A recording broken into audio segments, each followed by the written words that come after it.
War is often remembered through massive explosions, roaring tanks and armies clashing across burning landscapes.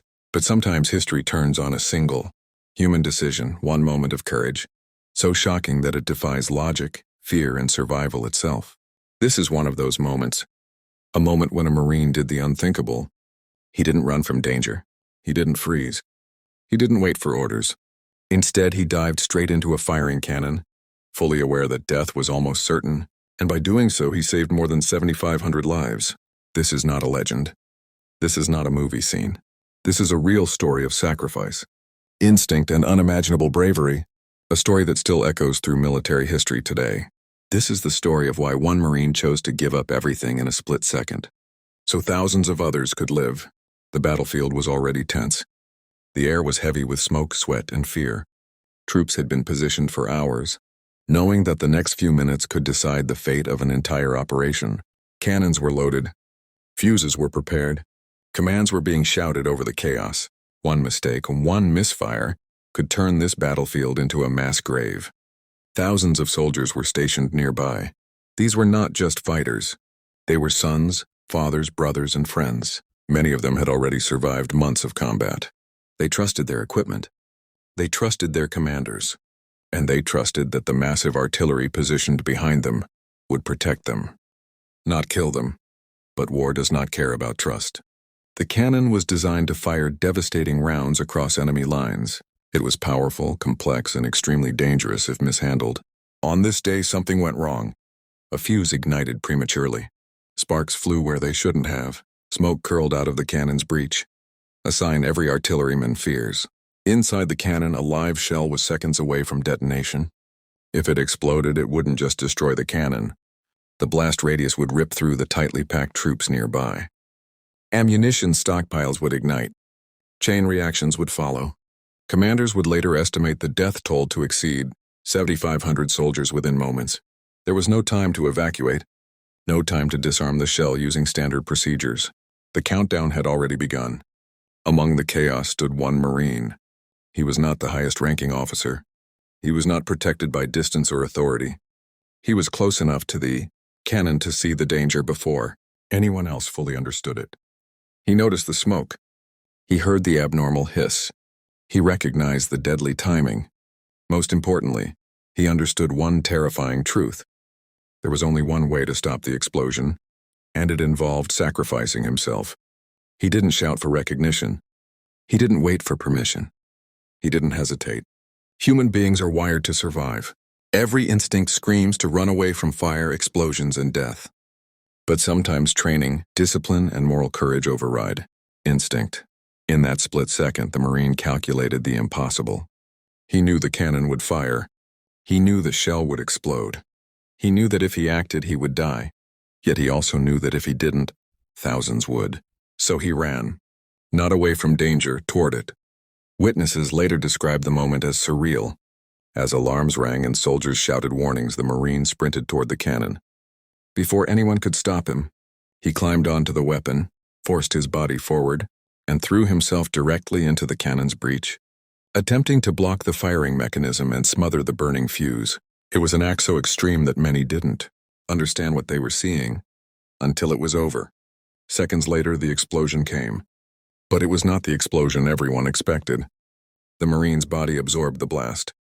His sacrifice disrupted the chain reaction. The cannon was destroyed, but the explosion was contained. The ammunition stockpiles remained intact.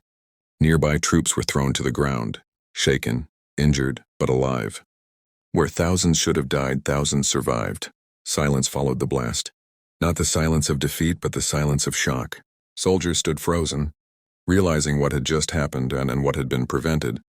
The Marine did not survive. There was no dramatic final speech, no last message to family, no applause in that moment. Just the brutal reality of war, one life extinguished to save many. Medics rushed in, already knowing there was nothing they could do. The battlefield had been spared.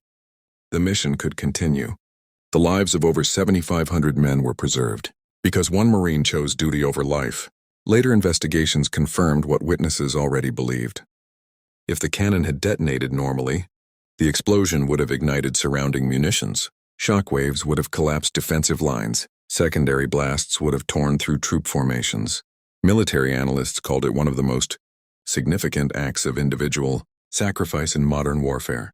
But numbers alone cannot capture the weight of what happened. 7,500 lives mean 7,500 futures. 7,500 families spared unimaginable grief.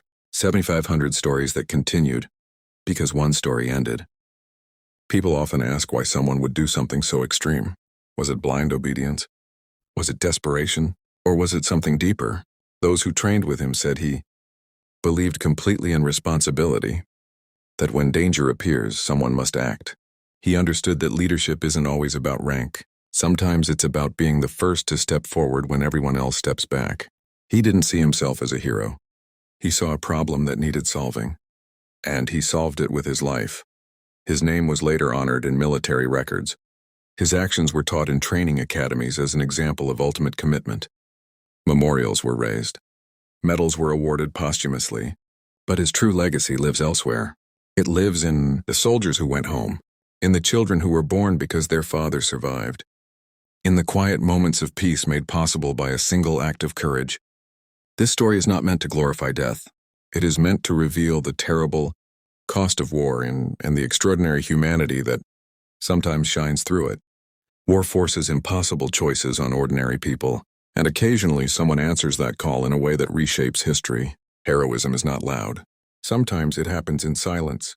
Sometimes it lasts only a few seconds, but its impact can last forever. Before the world ever knew his final act, the Marine was just another face among thousands in uniform. He woke up before dawn, cleaned his weapon, followed orders, and carried the same silent weight every soldier carries. He was not born into legend. He earned his place through discipline, exhaustion, and quiet determination. Like many Marines, he believed that duty was not something you talked about. It was something you lived. Even when no one was watching, those who served beside him later recalled that he was calm under pressure. Not fearless, but focused. In training exercises, he never panicked when things went wrong. He reacted. He fixed problems. He took responsibility even when it wasn't assigned to him. That mindset would later define the most important moment of his life. Marine training does not prepare you for glory. It prepares you for chaos. Recruits are pushed to physical and mental breaking points, so that when everything collapses around them, their minds don't. Every drill, every punishment, every sleepless night exists for one reason, so that when seconds matter, hesitation disappears. He learned how artillery worked. He learned what could go wrong. He learned the dangers of misfires, faulty fuses, and human error. These lessons were not theoretical. They were drilled into him until reaction became instinct. On that day, when smoke curled from the cannon, his mind did not freeze. It calculated. Many people wonder how someone can choose death so quickly. The truth is uncomfortable. In moments like that, the mind does not think in long sentences. It doesn't picture funerals or medals. It sees outcomes. One path leads to mass death. The other leads to one. Psychologists later described his decision as instant moral clarity. There was no time for debate, only responsibility. He was close enough to act, so he did. This is the terrifying burden of being trained well. When others cannot act, you know that you must. For the soldiers nearby, the memory never faded. Some said they saw him sprint forward and thought he was trying to escape. Others shouted for him to stop. None understood what he intended until it was too late. After the explosion, many were thrown to the ground. Ears rang, vision blurred. Smoke filled the air. Some believed they were dead until they stood up and realized the nightmare had been contained. That realization hit like a second explosion. Someone had died so they could stand there breathing. Saving lives does not always feel like victory. Many of the 7,500 soldiers who survived that day later struggled with guilt. Some asked why they lived while he didn't. Others replayed the moment endlessly, wondering if they could have done something instead. Veterans later described that day as a turning point. War no longer felt abstract. It became deeply personal. Every mission after that carried his shadow. Every survival felt borrowed. Military investigators reconstructed the incident piece by piece. They analyzed the cannon, the fuse, the blast radius, and the surrounding ammunition. Their conclusion was unanimous. Without intervention, the explosion would have caused catastrophic secondary detonations. Casualty estimates ranged from 7,500 to over 10,000, Depending on chain reactions, command structures would have collapsed. The entire operation could have failed. One investigator wrote in his report that the Marines' action altered the course of the engagement and prevented a disaster of historic scale. Those words were clinical. The reality was not. When the news reached command headquarters, silence followed. No one celebrated. No one smiled. They understood what had been paid. His family was notified with the words every military family dreads. There was no way to soften the truth. Their son had died instantly, doing something almost impossible to comprehend. Yet even in grief, there was pride, not the loud kind, but the quiet, painful pride that comes from knowing a life mattered beyond measure. He was awarded the highest honors posthumously. His name was etched into stone. Ceremonies were held, speeches were given, flags were folded, but none of that could truly measure the impact of what he did.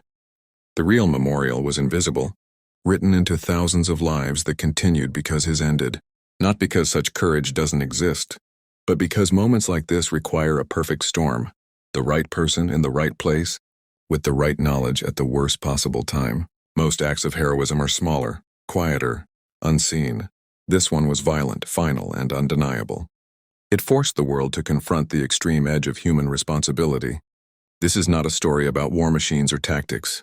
It is about choice, about how training, character, and moral courage collide in seconds that define history. It reminds us that heroism is not loud speeches or dramatic poses. Sometimes it is a silent sprint towards something everyone else is running from.